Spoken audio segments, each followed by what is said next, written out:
Yo, what's going on, guys? It's been a minute. I don't normally make videos like this for YouTube, but I just wanted to talk about my thoughts on H2M, as well as obviously the cease and desist that the mods got hit with, as well as what potentially is going to happen in the future for this game. Obviously, as we all know, mods have immediately ceased all activity in regards to development of this game, and as frustrating as that is for a lot of us, unfortunately, it's just the way Activision tend to handle business. We all know from previous experience with SM2 back from May 2023 that the servers and the development for that game got taken down before the game was even released. For anybody to even test at that point, I believe only the developers got a chance to play that version of the game. They didn't actually release a playable version for everybody. I'm just surprised that we managed to get as far as a testing period. Obviously, H2M now lives on, and we got it leaked on the internet, which is obviously good for a lot of people, and it's a big fuck you to Activision, which I'm kind of glad about. Activision just be gatekeeping us from being able to mod these games to the games that we want to play. The community thoroughly enjoys these sorts of games. There's a lot of nostalgia involved, as well as us asking for a Modern Warfare 2 Remastered for the last 5 years plus. And yeah, I just wanted to discuss what potentially could happen with this game. So from my understanding, there has been another Discord set up. I will leave all the links that I talk about today in the description of the video. They left the original server for the Revived got nuked by Muda, I believe. And that was posted on Twitter.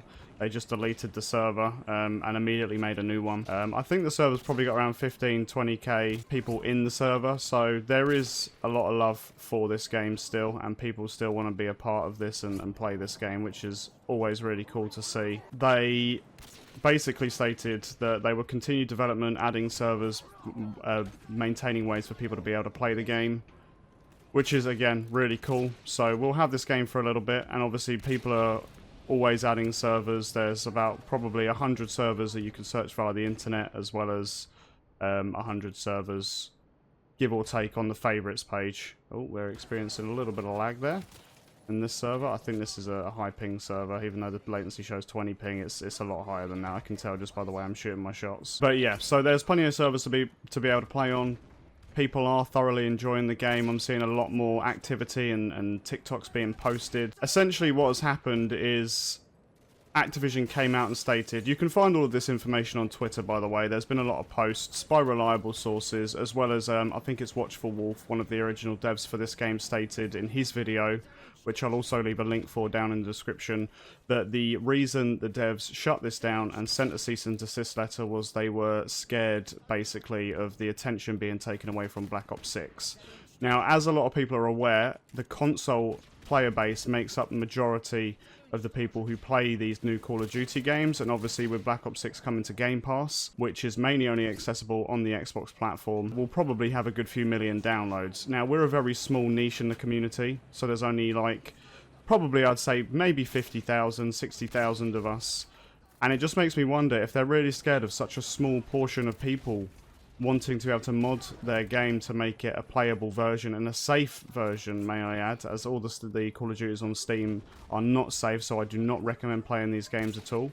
And if you do, obviously, please bear in mind that you are susceptible to opening up your computer to people being able to access it, as these games do run on peer-to-peer connections, so just be careful of that. But yeah, going back to my original point, they were scared that the player base was going to be divided in some sort of way. People would choose this game over Black Ops 6, which in my case I would definitely do. I'm not a huge fan of the Black Ops series.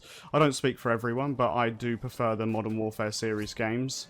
I have a lot more fun playing these games. They feel cleaner, the movement feels good, especially on these older games for sure. But that was basically what was discussed in the cease and desist letter. They just said, yeah, we don't want you to make this game. We advise, otherwise we'll basically sue you. The game ended up being leaked online anyway, which was obviously really cool. And we managed to actually get some version of the game, although the devs have already stated this was not planned and this is not how they wanted people to play the game, which is completely fair.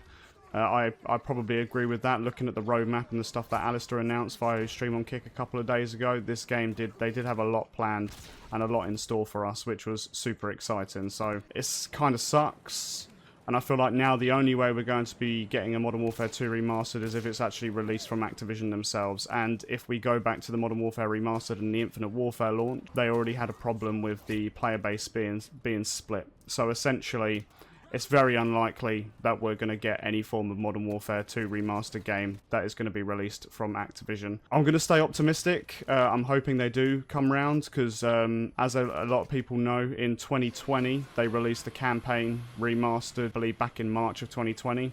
And I actually got that and played through that game, and obviously I love Modern Warfare 2, I love the campaign, so I had a lot of fun playing through that game again, especially with the remastered graphics. It was good to get it update and play it through on PC. It was very satisfying to see the updates and obviously how far the technology's become, how good the technology has become over the last sort of 10, 15 years since Modern Warfare 2 was released. But I feel like, in my opinion, if the fans and the community can keep this game alive for as long as possible, that would be great. Obviously, I know all good things come to an end eventually, so this game will probably slowly die off. There may be some sort of core player base, but I have a feeling it's going to become one of those games where you can only play at a certain time of the day to actually be able to find lobbies. For now, I feel like this is scratching an itch that Call of Duty have been unable to provide over the last sort of 5-10 years, in my opinion, just because I'm not a fan of the newer games and I don't really play the newer games that often. I'm going to provide a link. There's been a lot of videos posted. I believe Saw Zephy has released a video on how to get this safely with all the information provided within the link of the description of his video. So I'll provide all necessary links below. Obviously, again,